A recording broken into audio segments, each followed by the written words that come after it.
कि ये मनुष्य जीवन क्यों प्राप्त हुआ है। खाने पीने भोगने के सोने के लिए मिला है, बच्चे पैदा करने के लिए मिला, जनसंख्या बढ़ाने के लिए मिला है, कि खूब मौज मस्ती उड़ाने के लिए मिला है। इस जीवन का उद्देश्य क्या है? तो चाणक्य कहते हैं आहार निद्रा भय मैथुनानि सामानि चैमानि नृणां पशूनां ज्ञानं नराणां यदि को विशेषो ज्ञानेन हीना पशुभिः समानः ज्ञानेन हीना पशुभिः समानः। आहार निद्रा भय मैथुनानि। क्या कह रहे हैं चाणक्य कि आहार लेना यानी भोजन ग्रहण करना बहुत बड़ी बात बताया है, और निद्रा लेना और डर होना और स्त्री प्रसंग करना, प्रजनन करना, बच्चों को जन्म देना, ये मनुष्यों और पशुओं में तुल्य होते हैं, समान होते हैं। क्योंकि पशु भी आहार लेता है, निद्रा लेता है, डरता भी है अपने शरीर की सुरक्षा के लिए और अन्य चीज़ों के लिए, कहीं कोई और तो नहीं आ गया, चौकन्ना रहता है, और साथ साथ में मैथुन भी करता है, प्रजनन करता है, बच्चों को जन्म देता, अपने बच्चों का पालन पोषण भी करता, अपना घर घोंसला भी थोड़ा बहुत बनाता है। तो आहार निद्रा भय मैथुनानि सामानि चैमानि नृणां पशूनां ज्ञानं नराणाम् अधिको विशेषो ज्ञानेन हीनो पशुभिः समानः। लेकिन मनुष्य में पशुओं की अपेक्षा विशेषता क्या है? मनुष्य के पास में ज्ञान है, ज्ञान, और वो ज्ञान के कारण ही पशुओं से महान है। और जिसमें ज्ञान नहीं है तो चाणक्य कहते हो पशु के समान है, मनुष्य होते भी पशु के समान है।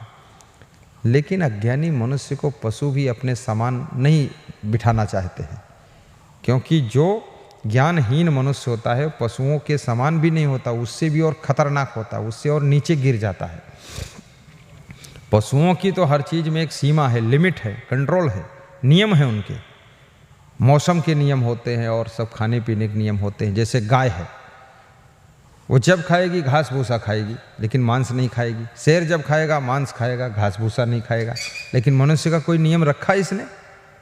ये घास भूसा भी खा लेगा, अन्न भी खा लेगा, दूध भी खा लेगा, फल फ्रूट खा लेगा, सब्जी हरी सब खा लेगा, चना चबेना भी खा लेगा, नमकीन खा लेगा और समोसा भी खा लेगा, और मांस मछली अंडा शराब मुर्गा सब खान पान।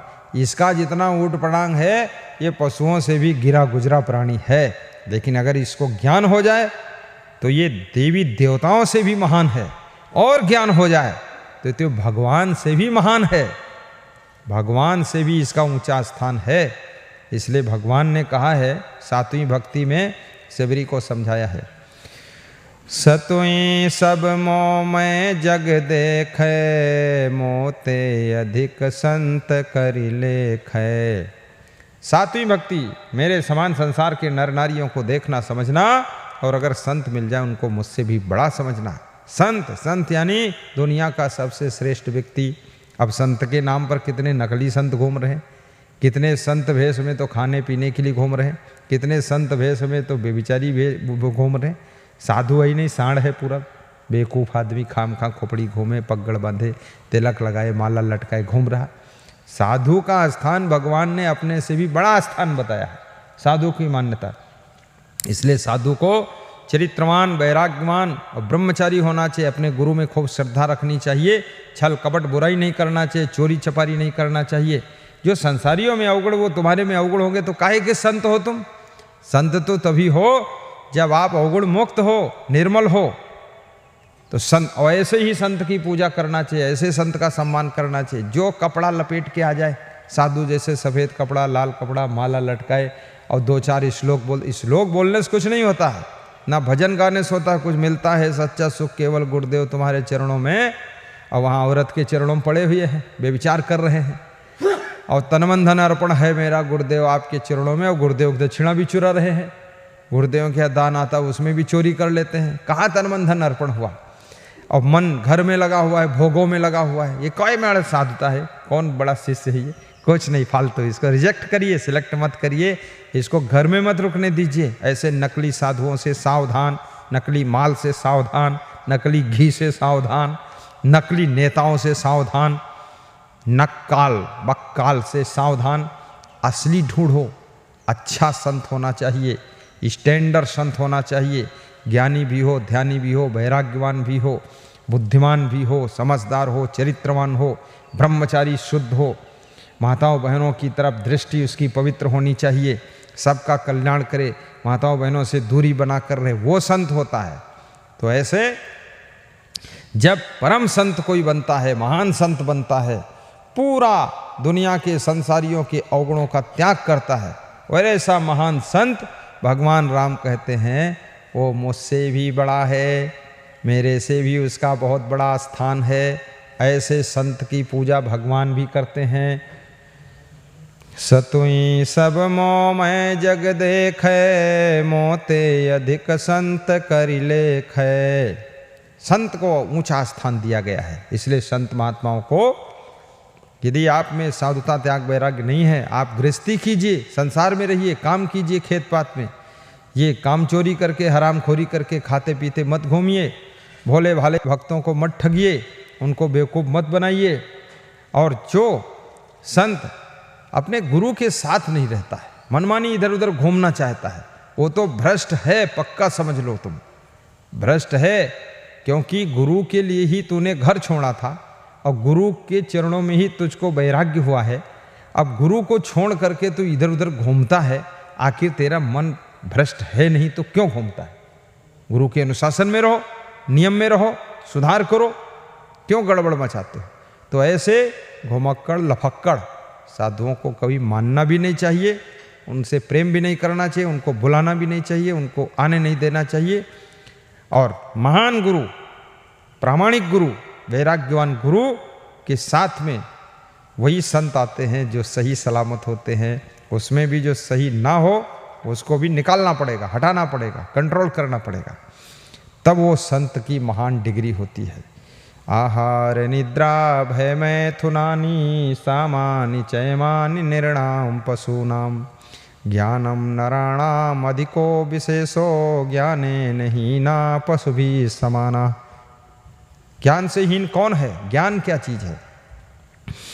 अमानित्वम आदम्भित्वम अहिंसा शांति आर्जवम आचार्योपासनम शौचम स्थैर्यम आत्म विनिग्रह इंद्रियार्थेषु वैराग्यम अहंकारा एवता जन्म मृत्यु जरा व्याधि दुख दोषानुदर्शनम असक्ति अनविषुका पुत्रदार ग्रहादिषु नित्यम च समचित्तम इष्टानिष्टोपपत्तिषु मयि च अनन्य योगेन भक्ति अव्य विचारणी विविक्देश सेवित्वमार्ति जन संसति अध्यात्म ज्ञान नित्यत्वम तत्व ज्ञानात् दर्शनम एतत् ज्ञानम इति प्रोक्तम अज्ञानम यत् अतः अन्यथा। ये श्रीमद् भगवद गीता में श्री कृष्ण भगवान ने अर्जुन को 5 श्लोकों में ज्ञान की परिभाषा बताई है। ज्ञान की परिभाषा में सब यही जो मैंने अभी आपको बताया है, जो निर्माण है, योग्य होते हुए अपनी योग्यता का अभिमान नहीं है, और जो अमानित्वमादम्बित्वम दंभाचरण नहीं करता है, छल कपट नहीं करता है, दिखावा नहीं करता है, जैसा है वैसा ही समाज में प्रदर्शित करता है, लोगों को ठगता नहीं है, दम्भी पाखंडी नहीं है, उसे ज्ञानी कहते हैं। आदम्बित्वम अहिंसा, जो दया धर्म का पालन करता है, अहिंसक है, वो ज्ञानी है। आचार्योपासनम, जो गुरु की अपनी सेवा करता है, उपासना करता है, गुरु के सानिध्य में रहता, गुरु के ज्ञान नियम का पालन करता है, गुरु के चरणों में प्रेम रखता है, वो ज्ञानी है। अब ये गुरु को छोड़कर इधर उधर घूम रहे, खाते पीते लूटते घसोड़ते, ये कोई ज्ञानी है? ये कोई साधु है? कुछ नहीं, फालतू ढोंगी है। ऐसे लोगों को कभी मत मानो। आचार्योपासनम शौचम, जिसमें पवित्रता है अंदर बाहर से, स्थैर्यम, जिसका अंतःकरण स्थिर है, चंचल नहीं है मन जिसका, वो ज्ञानी है। आचार्योपासनम शौचम स्थैर्यम आत्म विनिग्रह, और जो मन इंद्रियों को बस में रखता है। अमानित्वम आदम्भित्वम अहिंसा शांति आर्जवम, जिसके अंदर क्षमा भाव भी है, और आर्जवम माने जिसके मन वाणी कर्म सरल हैं, जो सरलता से रहता है, और सहनशीलता भी जिसके पास में है, वो ज्ञानी कहा। इंद्रियार्थेषु वैराग्यम, समस्त इंद्रिय भोगों से जिसको वैराग्य है, किसी प्रकार का अहंकार नहीं है, और जन्म मृत्यु बुढ़ापा और व्याधि रोग में जो बारंबार दुखों का दर्शन करता है, ये ज्ञानी का लक्षण होता है। असक्ति अनभसुगा पुत्रदार गृहदसु, जो स्त्री पुत्र परिवार में मोह ममता नहीं करता है, आसक्ति नहीं करता है, उसे ज्ञानी कहा जाता है। इष्टान निष्ठोपत्तिसु मयि चानन योगेन भक्ति अव्यभिचारिणी, जो अपने इष्ट देव में जो उसको प्रिय है उसमें और अप्रिय है उसमें दोनों में समता रखता है, राग द्वेष नहीं फैलाता है, प्रेम से रहता है। और मयि चानन योगेन भक्ति अव्यभिचारिणी, और जिसकी भक्ति अव्यभिचारिणी है, एक निष्ठ गुरु की भक्ति करता है, इधर उधर विचलित नहीं होता है, वही ज्ञानी है। अनन्य योग के द्वारा गुरु की भक्ति में जो लीन रहता है, गुरु के प्रति बहुत आस्था है। ऐसा नहीं कि जिंदगी भर में 17 गुरु बदलता चला जा रहा है। अरे अच्छे गुरु मिल गए, उसमें डूब जाना चाहिए। अब इधर उधर विचलित नहीं होना चाहिए, अपनी बुराइयों को दूर करना चाहिए। मयि चानन योगेन भक्ति अव्यभिचारिणी विविक देश से उत्तमार्थी जन संसदि ही, जो शुद्ध और एकांत स्थान में रहने में रुचि लेता है, जो शांति से रहने में रुचि लेता है, वो भी ज्ञानी है। अध्यात्म के ज्ञान में डूबा रहता है वो ज्ञानी। अध्यात्म ज्ञान नित्यतम, रोज अध्यात्म ज्ञान में ही आनंद लेता है, इधर उधर के प्रपंच की बातों में नहीं पड़ता, वो ज्ञानी है। तत्व ज्ञानात् दर्शनम, जो तत्व ज्ञान का दर्शन करता है, तत्व ज्ञान को समझता है, तत्व ज्ञान की चर्चा करता है। तत्व ज्ञानात् दर्शनम एतत् ज्ञानम, इस तरह के ये सब लक्षण ज्ञानी के लक्षण ही सो ज्ञान कहते हैं। इत प्रोक्तम अज्ञानम, इसके अतिरिक्त जो है वो अज्ञान, इसके विपरीत अज्ञान है। यत अतः अन्यथा, कृष्ण कहते हैं अर्जुन, ये ज्ञान की परिभाषा है। ज्ञान की परिभाषा का वर्णन इसलिए मैंने कह दिया है कि ज्ञान के बिना, श्रद्धा लभते ज्ञानम तत्परा संहितेन्द्रिया ज्ञानम लब्ध्वा पराम शांति मचिरेण अधिगच्छति। श्रद्धावान को ज्ञान प्राप्त होता है, गुरु के प्रति श्रद्धा नहीं, इसको क्या ज्ञान होगा? खाक ज्ञान होगा। क्रोधी अभिमानी चोट्टा घूम रहा इधर उधर फालतू। तत्परा संहितेन्द्रिया, और जो तत्पर है अपने कल्याण के लिए, इंद्रियों पर संयम है जिसका, तत्परा संहितेन्द्रिया। और ऐसे व्यक्ति को ही शांति प्राप्त होती, मुक्ति प्राप्त होती, मोक्ष प्राप्त होता है, प्रसन्नता प्राप्त होती। शांतिम अधिगच्छति श्रद्धा लभते ज्ञानम तत्परा संहितेन्द्रिया ज्ञानम लब्ध्वा पराम शांतिम अचिरेण अधिगच्छति। जो ज्ञान को प्राप्त होता है उसकी पहचान है, उसको प्रसन्नता रहेगी, शांति रहेगी, आनंद रहेगा, उसी का मोक्ष होगा। और ज्ञानी की पहचान है, उसके इंद्रियों पर संयम होगा, कल्याण के कार्यों में वो बहुत खुशी से रुचि लेगा, उसमें जुटा रहेगा, सत्संग सुनने में भी उसको रुचि रहेगी, गुरु सेवा में खूब रुचि रहेगी, संतों की सेवा में भी रुचि रहेगी, त्याग वैराग के कार्यों में रुचि रहेगी, पाठ पूजा में भी रुचि रहेगी। वो कभी इधर उधर दांव नहीं काटेगा, आलस्य नहीं करेगा कि पाठ पूजा शुरू हुआ तो बताता बीमार हूँ, खाने का प्रोग्राम आया तो डबल खा के बैठ गया है, वो ज्ञानी नहीं है। श्रद्धा लभते ज्ञानम, और ज्ञानी की पहचान है उसके पास में श्रद्धा भी होगी, विवेक पूर्वक कार्य करेगा। श्रद्धा लभते ज्ञानम तत्परा संहितेन्द्रिया ज्ञानम लब्ध्वा पराम शांतिम अचिरेण अधिगच्छति। तो चाणक्य समझाते हैं, आहार निद्रा भय मैथुनानि सामानि चैमानि निर्णाम पशूनाम ज्ञानम नराणाम अधिको विशेषो ज्ञाने नहीं ना पशुभिः समाना ज्ञाने नहीं ना पशुभिः समाना। बोलो सद्गुरु भगवान की जय।